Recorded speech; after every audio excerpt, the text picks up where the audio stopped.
NBA selalu mempunyai cerita-cerita menarik di balik perjalanan dan perjuangan para pemainnya. Ada yang berhasil menjadi bintang, mencetak banyak rekor, hingga memiliki karir yang unik dan menjadi seorang legenda. Dan sebenarnya ada satu kisah perjalanan pemain NBA yang sangat inspiratif. Namun karirnya harus berakhir dengan tragis. Ia merupakan salah satu pemain terpendek dalam sejarah NBA, dan ia sempat menjadi kandidat MVP pada masa prime-nya. Anehnya, bukannya semakin membaik, justru karirnya langsung tenggelam setelah menjalani masa terbaiknya, dan bahkan sekarang tidak ada tim NBA yang mau mengambilnya. Padahal ia masih hebat. Siapakah pemain ini? Dan apa yang sebenarnya terjadi dengannya? Sebelum lanjut, jangan lupa like dan subscribe ya. Simak ulasan berikut ini.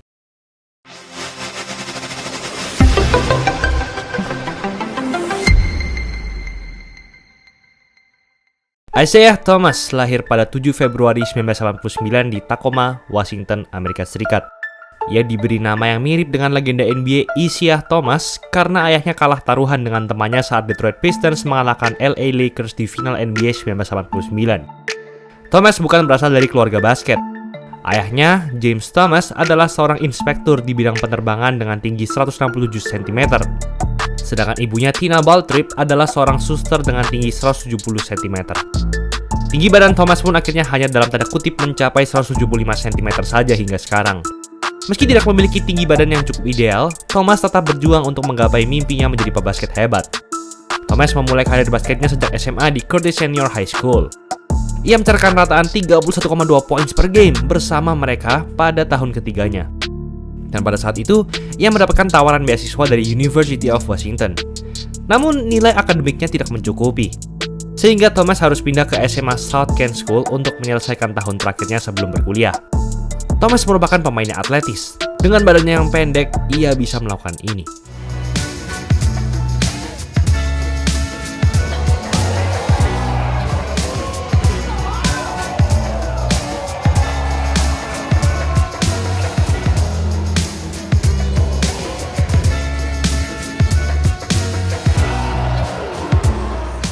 Thomas masih bisa melakukan dunk dengan mudah. Selain itu, tinggi badannya juga dijadikan sebagai keunggulan untuk bergerak lebih cepat dalam mencetak angka. Karir Thomas berjalan mulus di jenjang perkuliahan. Di tahun pertamanya, ia mencatatkan 15,5 poin, 3 rebounds, dan 2,6 assist per game, dan dinobatkan sebagai Pac-10 Freshman of the Year. Setahun berikutnya, rataannya meningkat menjadi 16,9 poin, 3,9 rebounds, dan 3,2 assist per game. Kali ini, namanya naik dan masuk dalam First Team All Pac-10. Tahun ketiganya, sekaligus tahun terakhirnya di Washington, performanya semakin menjanjikan untuk bermain di NBA. Ia juga kembali masuk ke First Team All Pac-10 setelah mencatatkan rataan 16,8 poin, 3,5 rebounds, dan 6,1 assist per game. Dan pada tahun yang sama, ia melakukan ini. Thomas, shake, crossover, step back, at the buzzer, Young, safe, and Washington. Thomas berhasil mencetak tembakan yang membawa Washington menjadi juara di turnamen Pac-10 2011. Ini merupakan momen yang bagus untuk Thomas agar namanya didengar oleh tim-tim NBA. Dan akhirnya ia memutuskan untuk bergabung pada NBA Draft 2011. Namun Thomas harus memulai karir NBA-nya dengan situasi yang sulit dan beresiko. Ia dipilih pada urutan ke-60 atau yang terakhir di NBA Draft 2011. Hanya Sacramento Kings yang percaya dengan potensi Thomas saat itu. Biasanya pemain-pemain baru yang dipilih setelah putaran pertama akan sulit untuk bertahan di NBA. Dan Thomas dipik di ronde kedua. Thomas kemudian terus berusaha untuk mendapatkan waktu bermain dan perjuangannya pun tak sia-sia. Thomas akhirnya masuk ke dalam starting lineup atau pemain inti Kings pada pertengahan musim pertamanya di NBA. Di pertandingan keduanya sebagai pemain inti, Thomas langsung mencetak hampir triple-double dengan 23 poin, 11 assist, dan 8 rebounds dengan akurasi field goal tembakan 50%. Thomas pun akhirnya semakin diandalkan sebagai pencetak skor untuk timnya.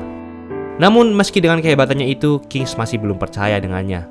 Setelah bersama dengan Kings 3 musim, ia di-trade ke Phoenix Suns pada awal musim 2014-2015. Namun, setelah percobaan trio Bledsoe, Thomas, Dragic di Suns mengalami kegagalan, Thomas lagi-lagi di-trade ke Celtics pada pertengahan musim. Dan disinilah karir Thomas mulai bersinar. Permainan Thomas cocok dengan strategi penyerangan Celtics, dan ia memiliki rekan-rekan yang dapat menutupi kekurangannya di sisi bertahan. Thomas akhirnya dinobatkan sebagai All-Star untuk pertama kalinya pada 2016 dengan raihan 22,2 poin, 3 rebounds, dan 6,2 assist dan 1,1 steals per game.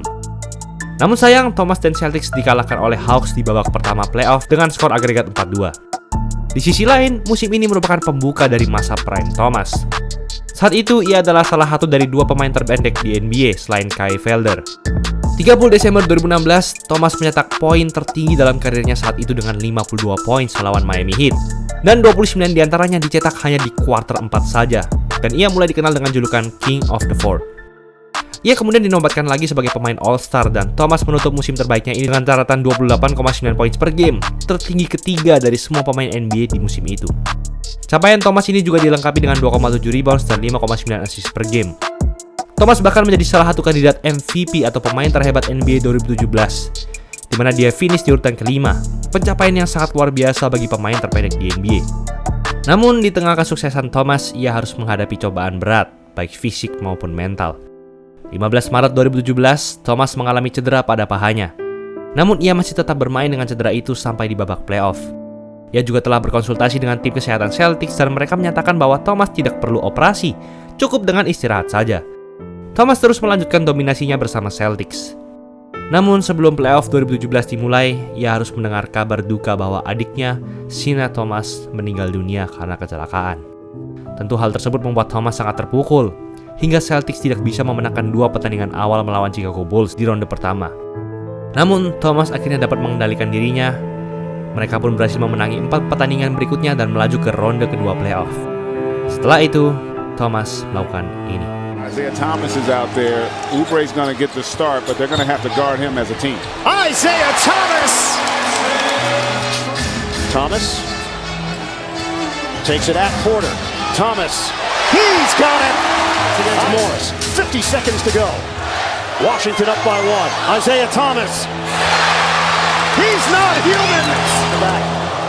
Beal there defensively. Crowder the screen. Isaiah Thomas to the hole. The switch. Thomas crosses. Foul called and one! Bertepatan dengan hari ulang tahun mendiang adiknya, Thomas mencetak 53 poin melawan Washington Wizards di pertandingan kedua, tertinggi dalam karirnya. Ia dan Celtics pun akhirnya memulangkan Wizards dengan skor agregat 4-3. Sayangnya, Celtics harus kalah di babak semifinal wilayah timur playoff melawan Cavaliers, dan Thomas hanya bisa bermain sebanyak 2 pertandingan saja di babak itu. Performanya menurun drastis, yang awalnya ia mencatatkan akurasi tembakan hingga 43,5% saat melawan Wizards. Di ronde ini, angka tersebut menurun hingga hanya 22% saja, sangat-sangat buruk.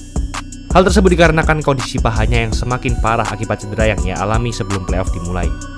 Lihat kondisi ini, Celtics langsung menonaktifkan Thomas sepanjang seri ini. Thomas bahkan sampai kesulitan untuk berjalan, namun tim kesehatan Celtics tetap menyatakan bahwa ia tidak perlu operasi.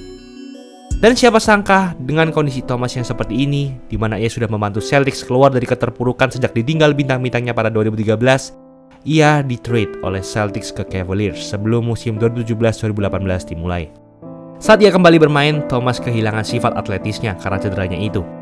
Ia menjadi semakin lambat dan tidak bisa menyesuaikan strategi Cavaliers.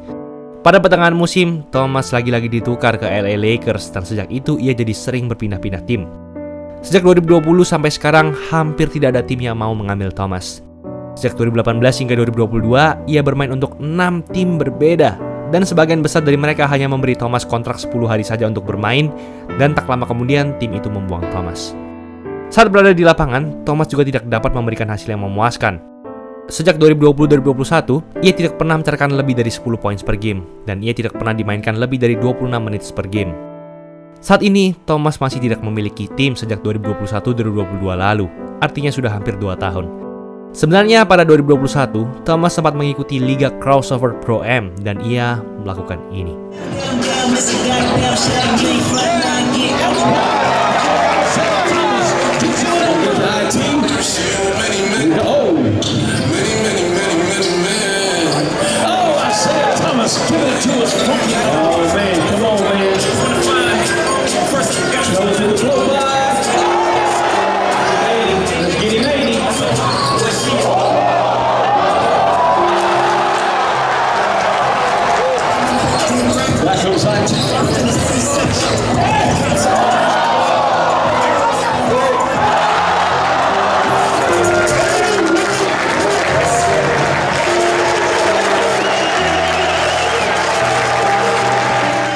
Thomas berhasil mencetak 81 poin dalam satu game. Tentu hal tersebut merupakan capaian yang sangat hebat. Bahkan tidak semua pemain NBA bisa melakukan itu. Thomas membuktikan bahwa ia masih layak untuk diberi kesempatan, dan inilah reaksi Thomas setelahnya.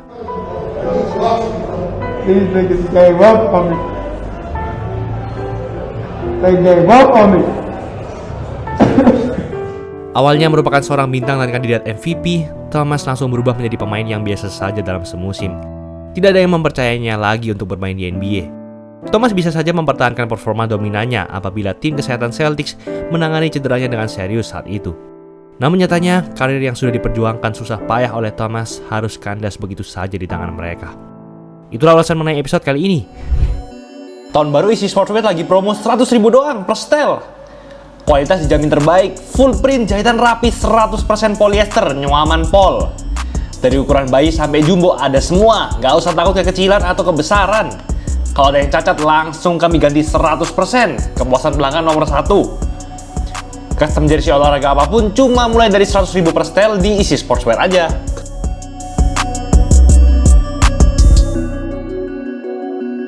Jangan lupa like, comment, dan subscribe agar channel ini bisa berkembang dan menghasilkan video menarik lainnya. Thanks for watching, I'll see you in the next video.